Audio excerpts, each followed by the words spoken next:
Good morning, students. So, in the previous lecture, we have already discussed the producer-consumer problem. So, in this coming lecture, we will be discussing another kind of critical section problem, which is known as the reader-writer problem. तो यहाँ पे reader और writer दो तरीके के process होंगे, ठीक है, और वो एक ही टेक्स्ट पर काम कर रहे होंगे, ठीक है, लिख रहे होंगे. तो आप लोगों ने सुना होगा कि सुना क्या होगा, आप लोगों ने यूज भी करते होंगे, जैसे कि हम कोई भी डेटा शेयर कर सकते हैं, हम किसी भी डॉक को शेयर कर सकते हैं in the Google, in the Gmail, ठीक है. तो उसमें दो तरीके के ऑपरेशन होते हैं, एक तो रीड ऑपरेशन होता है, एक राइट ऑपरेशन होता है. तो रीड ऑपरेशन तो कोई भी कर सकता है, कितने भी प्रोसेस कर सकते हैं, उसमें कोई प्रॉब्लम नहीं होती. प्रॉब्लम कब होती है? जब डेटा मॉडिफाई हो जाता है, मतलब जब राइट ऑपरेशन हो रहा होता है. तो लेट सपोज के मान लीजिए एक बुक है, इसका मैं आपको रियल टाइम एग्जांपल बताता हूँ कि एक क्लास है, क्लास के अंदर एक बुक है, आप सबके पास बुक होगी, मैं आपको बोलूंगा कि किसी एक स्टूडेंट को बोलूंगा कि रीड द बुक. तो रीडिंग द बुक के अंदर मैं कितने भी स्टूडेंट्स को बोल सकता हूँ कि आप रीड करें, मैं 10 स्टूडेंट को बोल सकता हूँ आप एक साथ रीड करो, कर सकते हैं.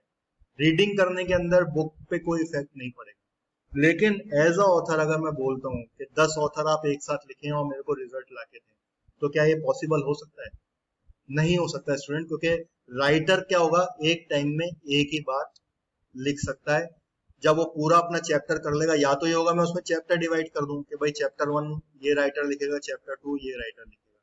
तो उसके अंदर तो क्या हो गया, चैप्टर 1 उस राइटर का प्राइवेट रिसोर्स हो गया और चैप्टर 2 राइटर 2 का प्राइवेट रिसोर्स हो गया. ठीक है, मुझे ऐसा नहीं करना, मुझे शेयर्ड रिसोर्स चाहिए. तो शेयर्ड रिसोर्स क्या होगा कि लेट सपोज कि मेरे पास 5 राइटर हैं और 5 राइटर को बोलता हूँ कि चैप्टर 1 लिखो. तो क्या मैं एक साथ सबसे लिखवा सकता हूँ? क्या नहीं लिखवा सकता. मैं एक टाइम में सिर्फ एक ही राइटर को मौका दूंगा. और रीडर मेरे कितने भी हो सकते हैं, ठीक है, रीडर के साथ कितने भी रीडर हो सकते हैं. लेकिन कुछ प्रॉब्लम्स आएंगी इसके साथ, कुछ टेक्निकल प्रॉब्लम्स आएंगी जो हम इस लेक्चर में डिस्कस करेंगे. क्योंकि जब रीडर रह सकते हैं तो फिर रीडर के लिए तो क्रिटिकल सेक्शन ही नहीं रहा. फाइन, वो जो बुक है, वो बुक जो है वो एक तरह से शेयर रिसोर्स रही ही नहीं उसके लिए, तो फिर वो रीडर के लिए तो क्रिटिकल सेक्शन रहा ही नहीं. लेकिन फिर भी रीडर के लिए कब वो क्रिटिकल सेक्शन बनेगा वो हम डिस्कस करेंगे. Fine. So first of all we will discuss, मैंने फिर से इसको दो पार्ट में डिवाइड किया है. पहले हम इसकी थ्योरी डिस्कस करेंगे और उसके बाद इसका एक लॉजिक समझेंगे किस तरीके से इम्प्लीमेंट हुआ है. So basically there are two processes, reader and writer, which want to access the text section which is shared between them. ठीक है, एक टेक्स्ट सेक्शन है, एक लिखावट है, वो बट ऑब्वियसली रीडर रीड करेगा, राइटर राइट करेगा, तो इसमें कोई दो राय नहीं है. इसको समझने में कोई, मेरे ख्याल से आप लोगों को कोई कंफ्यूजन नहीं होना चाहिए. सो जो टेक्स्ट सेक्शन होगा वो शेयर्ड रिसोर्स होगा among these two processes which are reader and writer. The text section is also called the critical section, मैंने आप लोगों को बता ही दिया है, as it is shared among two processes. अब यहाँ पे आती है रियल प्रॉब्लम. अब मैं आपसे पूछता हूँ, but actually for the reader process is it real या क्रिटिकल सेक्शन? या in other words, can two और more reader process can enter into the text section which is a critical section? इस lecture के अंदर मैं दोनों ही context में बात करूंगा. मतलब अगर मैं जब टेक्स्ट सेक्शन की बात कर रहा हूँ दैट मीन्स वो क्रिटिकल सेक्शन है, और अगर मैं क्रिटिकल सेक्शन की बात कर रहा हूँ दैट मीन्स वो टेक्स्ट सेक्शन है. ठीक है, तो मैं दोनों ही कॉन्टेक्स्ट में बात करूंगा, तो आप इसको समझ लेना. तो मेरा क्वेश्चन ये है, क्या ये जो टेक्स्ट सेक्शन है, क्या ये रियली रीडर प्रोसेस के लिए क्रिटिकल सेक्शन है? मतलब इसका ये है कि क्या टू और मोर रीडर्स जा सकते हैं क्या टेक्स्ट सेक्शन में? तो आंसर इज यस, टू और more reader processes can access. Now why? इसलिए क्योंकि रीडर किसी भी तरीके से उस टेक्स्ट को मॉडिफाई नहीं कर रहा, उसे उसको पढ़ रहा है. ठीक है, तो क्रिटिकल सेक्शन कब होता है? क्रिटिकल सेक्शन जब होता है जब मैं शेयर रिसोर्स को अपडेट भी कर रहा हूँ, मतलब या तो मैं उसके अंदर कोई वैल्यू ऐड कर रहा हूँ या मैं वैल्यू उसके अंदर रिमूव कर रहा हूँ. ये बेसिकली इसी तरीके से है प्रोड्यूसर और कंज्यूमर. अब कंज्यूमर कई बार हो सकता है कंज्यूमर इसमें नहीं हो, मैं कोई लाइन नहीं हो सकता, मैं कोई लाइन डिलीट नहीं कर रहा हूँ, मैं कोई नया लाइन ऐड कर रहा हूँ, ठीक है, कोई नया पैराग्राफ ऐड कर रहा हूँ किसी एक चैप्टर के अंदर. तो रीड ऑपरेशन में क्या होता है, रीड ऑपरेशन में मैं ऐसा नहीं कर रहा होता हूँ. रीड में तो मैं खाली रीड कर रहा हूँ, इसीलिए मैं 2 और 3 या फिर 10 नंबर ऑफ रीडर्स को मैं अलाउ कर सकता हूँ. ठीक है, तो ये बेसिकली काउंटिंग सीमाफोर की तरह काम करेगा. But when writer is using a critical section, can any reader और writer can enter into the critical section? इसका मतलब ये है कि अगर मेरा कोई राइटर क्रिटिकल सेक्शन के अंदर है तो क्या रीडर या फिर राइटर को मैं मौका दूंगा क्रिटिकल सेक्शन में एंटर करने के लिए? तो आंसर इज नो।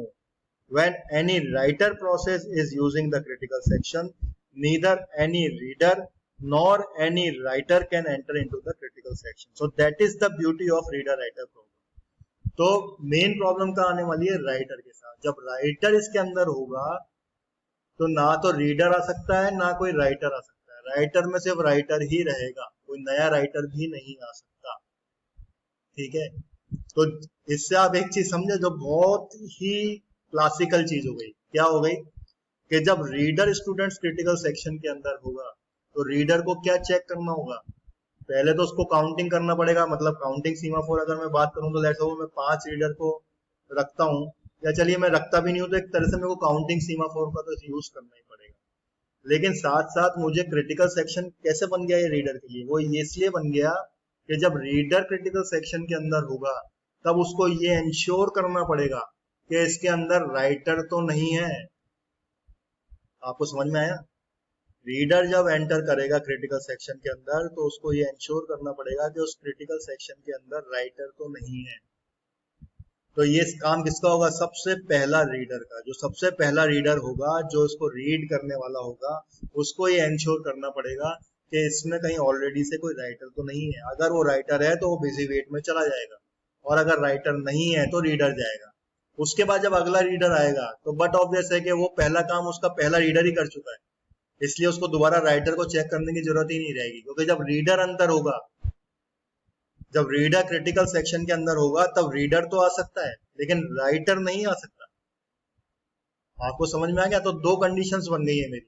रीडर के लिए क्या है? रीडर के लिए रीडर अलाउड है लेकिन रीडर में राइटर अलाउड नहीं है। ये आपको डीबीएमएस के कंसेप्ट में समझ में आएगा। ठीक है, आप लोगों ने शायद डेटाबेस मैनेजमेंट सिस्टम पढ़ा होगा। तो डेटाबेस के अंदर होता है रीड रीड में कोई क्लैशिंग नहीं होती, लेकिन रीड और राइट में क्लैशिंग होती है। ठीक है, जब भी मैं डेटा को रीड करता हूँ तो कोई क्लैशिंग नहीं होती है, लेकिन जब मैं डेटा को रीड भी कर रहा हूँ राइट भी कर रहा हूँ तो क्लैशिंग होती है। तो रीडर के केस में कोई दिक्कत नहीं है, रीडर आ सकता है, लेकिन रीडर के केस में राइटर नहीं आ सकता। ये आपको चेक करना पड़ेगा। दूसरा, राइटर के केस में, राइटर के केस में तो भाई साहब ना तो रीडर आ सकता है ना राइटर आ सकता है। राइटर के केस में तो राइटर ही रहेगा अंदर। तो अगर मैं लॉजिक इंप्लीमेंट के पॉइंट ऑफ व्यू से बात करूं तो राइटर का जो लॉजिक होगा बहुत सिंपल होने वाला है, और जो रीडर का जो लॉजिक होगा थोड़ा सा बिट कॉम्प्लेक्स होने वाला है। तो लेट्स सी।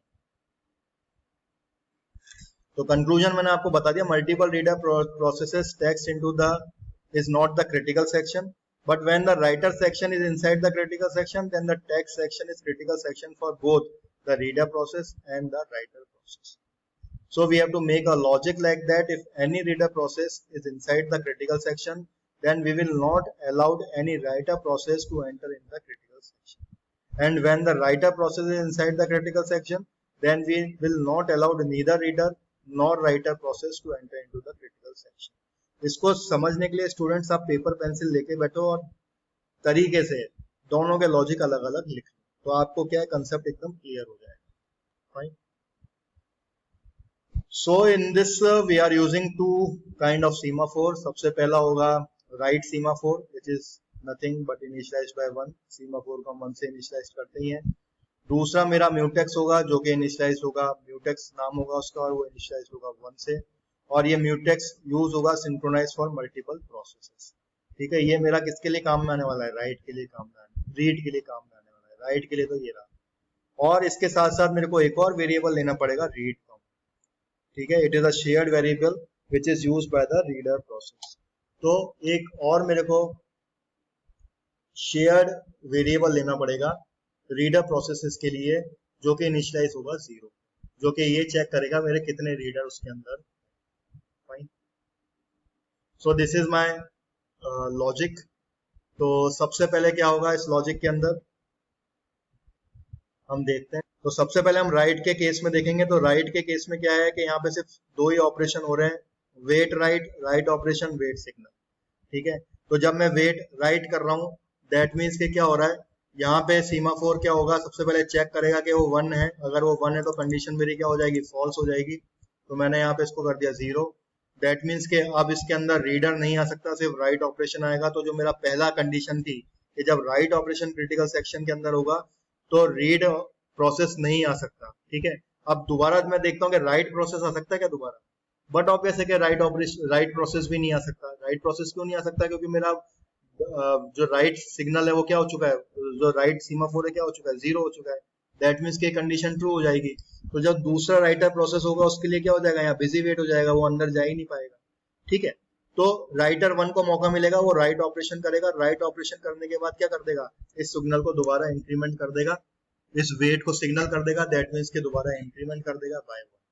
अब इसके बाद दोबारा कोई राइट ऑपरेशन होना आता है तो वो जा सकता है, ठीक है। तो राइट का बहुत ही सिंपल सा लॉजिक हुआ, कोई इसके अंदर प्रॉब्लम नहीं। अब हम देखते हैं रीड के अंदर। तो रीड के अंदर मेरे को राइट भी 1 रखना है, म्यूटेक्स भी 1 रखना है, रीड काउंट को 0 रखना है, जैसे कि हम देख चुके हैं। अब हम बात याद करेंगे यहाँ पे वेट म्यूटेक्स की। वेट म्यूटेक्स यहाँ पे देख लिया हमने, यहाँ पे 1 है, दैट मीन्स की कंडीशन इज फॉल्स। और वेट से क्या हो गया, मैंने इसको माइनस कर दिया, ठीक है। सॉरी स्टूडेंट्स, यहाँ पे मैंने गलत लिख दिया है, इसको मैं अपडेट कर देता हूँ, सिग्नल WRT, ठीक है।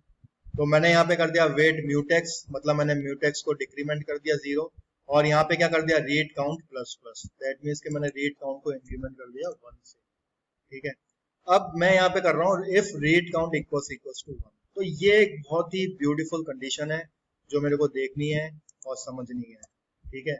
यहाँ पे क्या हो रहा है कि मैं उसको इंक्रीमेंट कर रहा हूँ, इंक्रीमेंट करने का दोबारा चेक कर रहा हूँ।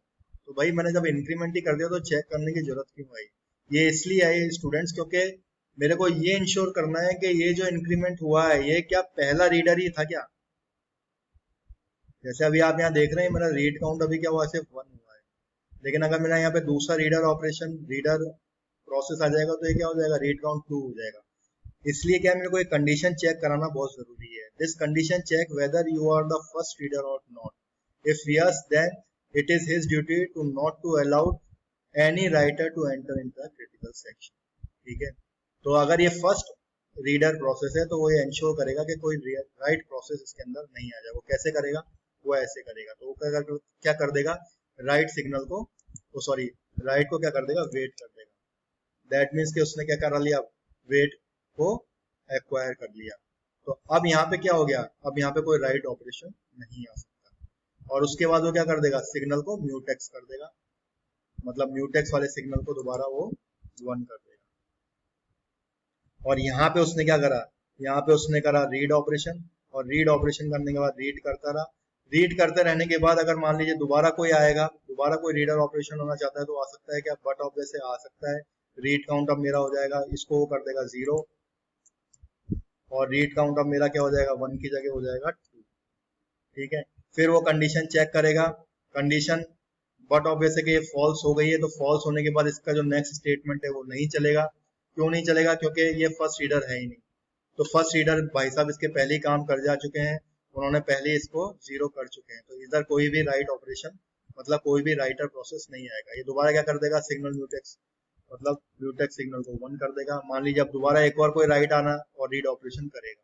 अब मान लीजिए दोबारा कोई एक और आना चाह रहा है रीडर, बिल्कुल आ सकता है, इसको 0 कर दिया, और इसको अब क्या कर दिया उसने, 3 कर दिया। सो इन दिस वे कितने भी रीड प्रोसेस इसके अंदर आ सकते हैं, लेकिन वो ये भी इंश्योर कर रहे हैं कोई राइट प्रोसेस ना एंटर हो सके।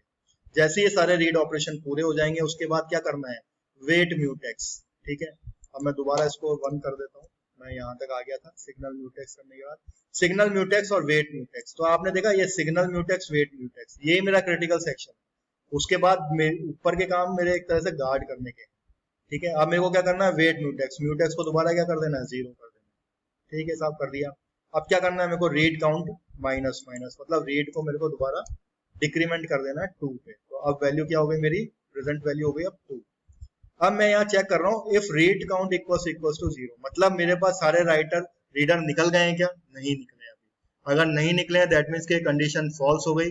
कंडीशन फॉल्स हो गई तो ये क्या करेगा, सिग्नल राइट कर देगा, मतलब यहाँ पे वो क्या कर दिया उसने, राइट को कर दिया 1। और उसके बाद अभी ये कंडीशन फॉल्स है सॉरी, तो ये दोबारा ऊपर जाएगा और दोबारा क्या कर देगा, वेट म्यूटेक्स करेगा, ठीक है। वेट म्यूटेक्स करने के बाद इसको ये 0 कर देगा, और रीड काउंट 0 है ही है, और वो इधर ही चलता रहेगा। देखिए आप, ये इधर ही चलता रहेगा, उसको डिक्रीमेंट करता रहेगा। ये 1 हो गया और उसके बाद डिक्रीमेंट हो गया, 0 हो गया।